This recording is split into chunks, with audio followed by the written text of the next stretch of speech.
Assalamualaikum teman-teman. Halo, kami dari kelompok 1 akan menjelaskan materi tentang konsep dasar kewirausahaan.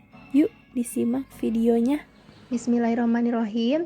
Di sini saya akan menjelaskan pengertian kewirausahaan.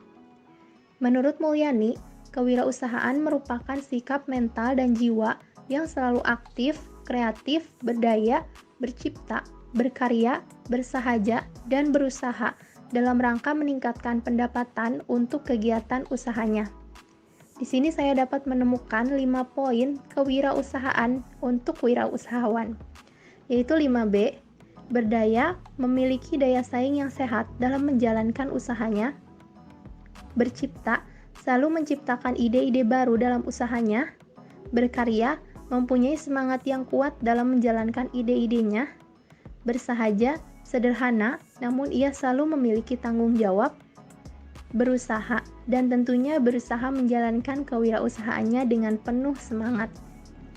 Nah, seiring berjalannya waktu, konsep kewirausahaan ini terus mengalami perkembangan. Orang yang memiliki jiwa kewirausahaan mempunyai karakter yang tidak pernah puas atas apa yang telah dicapainya, sehingga ia terampil dalam mengembangkan usaha yang bertujuan untuk meningkatkan kehidupannya. Berdasarkan pengertian tadi, bisa disimpulkan bahwa orang yang memiliki jiwa wirausaha akan selalu aktif berputar dalam dunia wirausaha tersebut, karena mereka selalu memiliki inisiatif dalam melihat dan menilai kesempatan-kesempatan untuk selalu membangun wirausahanya, mempunyai motivasi yang tinggi, dan juga berani untuk mengambil resiko dalam mengejar tujuannya. Mulyani juga mengatakan bahwa wirausahawan adalah mereka yang melakukan upaya-upaya kreatif dan inovatif dengan jalan mengembangkan ide-ide dan sumber daya untuk menemukan peluang atau opportunity dan preparation atau perbaikan hidup.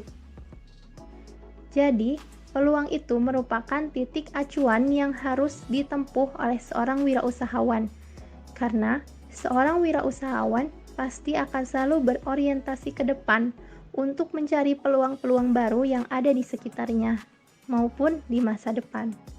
Oleh karena itu, seorang wirausahawan akan selalu berkembang dan terus mencoba berbagai macam usaha lainnya. Izin melanjutkan ya. Selanjutnya ada sejarah kata kewirausahaan. Kata kewirausahaan mengalami perkembangan yang cukup panjang.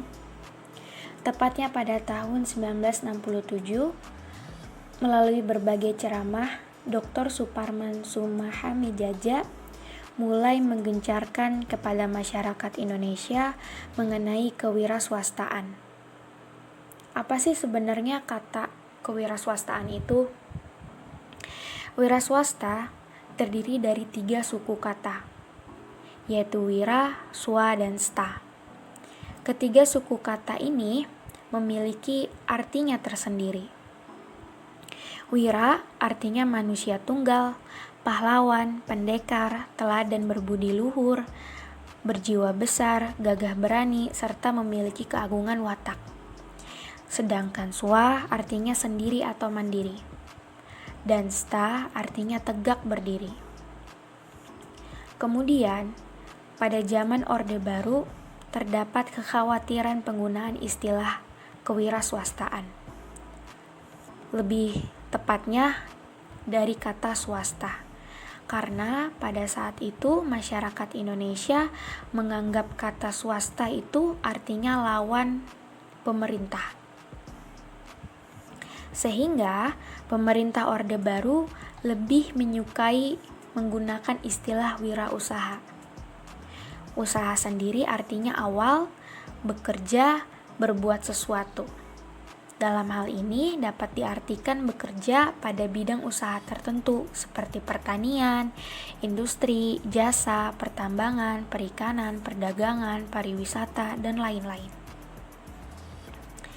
Kata kewiraswastaan terus mengalami perkembangan.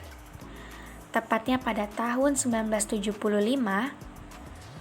Kata kewiraswastaan merupakan terjemahan dari wiraswastaship. Kelompok yang menggunakan terjemahan ini adalah Kelompok Wiraswasta Development Program Development Technology Center ITB. Pada saat itu, banyak pihak memakai kata kewiraswastaan sebagai terjemahan wiraswastaship. Sehingga atas dasar pertimbangan tersebut, dimunculkanlah sebuah kata baru, yaitu kewirausahaan. Akar katanya adalah sebuah kata dalam bahasa Perancis, yaitu entreprendre, yang artinya dalam bahasa Indonesia adalah berusaha atau mengusahakan. Sumber ini terdapat dalam Susilowati dan Selirowangi 2017. Selanjutnya, kita akan membahas mengenai potensi kewirausahaan. Dari materi potensi kewirausahaan, ada 2 sub yang akan kita bahas. Yang pertama yaitu penentuan potensi kewirausahaan, yang kedua metode analisis diri sendiri. Kedua sub ini akan dijelaskan oleh teman saya. Bismillah, saya Syafa, izin melanjutkan slide berikutnya. Penentuan potensi kewirausahaan. Menurut Dr. Haji Arusdiana tahun 2018, dalam memulai bisnis baru, seseorang harus dapat menilai kemampuannya dan memiliki rasa percaya diri terhadap kemampuannya. Tidak ada cara yang tepat dalam mengetahui hal tersebut, namun tentu ada cara yang dapat membuat penilaian apakah seseorang itu mampu dalam memulai dan mengelola bisnis baru hingga berhasil. Cara tersebut diantaranya, yang pertama, kemampuan inovatif. Setiap wirausahawan harus mampu memunculkan inovasi atau ide-ide baru dalam bidang usahanya. Yang kedua, keinginan untuk berprestasi. Keinginan untuk berprestasi adalah tanda-tanda penting dari dorongan kewirausahaan. Hal ini menandai para pemiliknya sebagai orang yang tidak mengenal menyerah di dalam mencapai tujuan yang telah mereka tetapkan. Yang ketiga, kemampuan perencanaan realistis. Menetapkan tujuan yang menentang dan dapat diterapkan merupakan ciri-ciri dari perencanaan realistis. Tujuan yang ditetapkan harus sesuai dengan kemampuan kewirausahaan. Yang keempat, kepemimpinan terorientasi pada tujuan. Wirausahawan membutuhkan aktivitas yang mempunyai tujuan.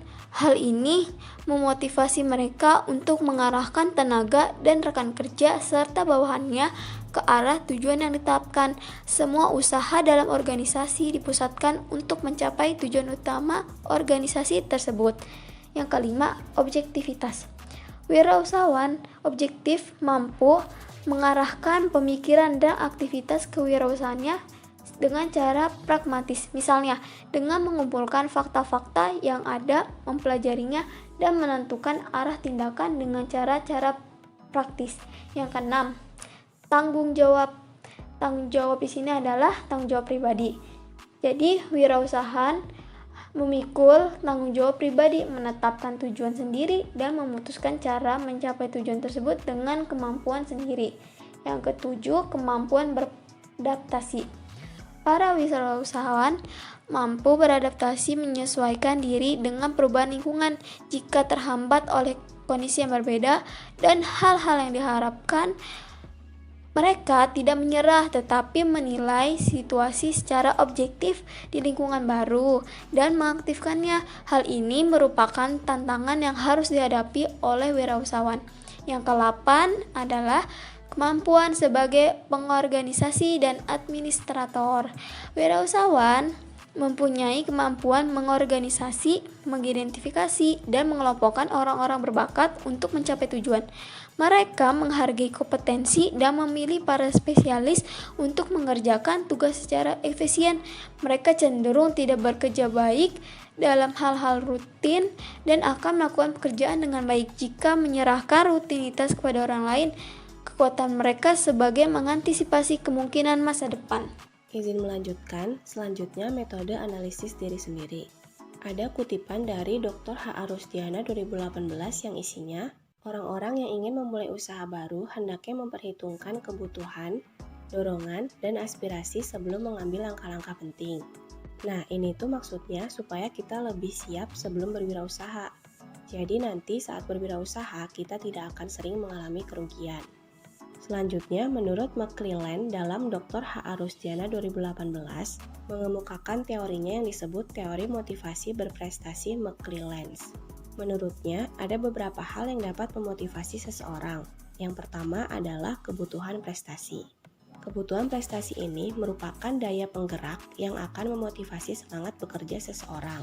Nah, kebutuhan prestasi ini itu maksudnya kayak keinginan untuk bisa lebih baik dari orang lain. Misalnya ada si A, dia itu cuma buka satu cabang restoran dan jarang melakukan promosi, sehingga restorannya itu sepi pengunjung. Nah, terus ada si B, dia ini karena ingin lebih baik dari si A, dia akhirnya buka banyak cabang restoran dan melakukan promosi dengan giat, hingga restorannya lebih ramai pengunjung daripada restorannya si A. Saya akan menjelaskan metode analisis diri sendiri.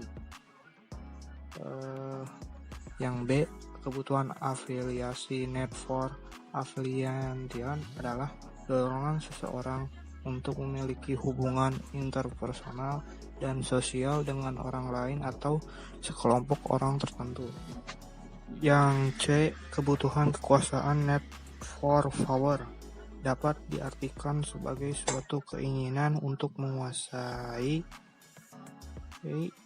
mengendalikan, mempengaruhi, dan mengarahkan tingkah laku orang lain dengan saran, bujukan, atau perintah tanpa mempedulikan perasaan orang lain.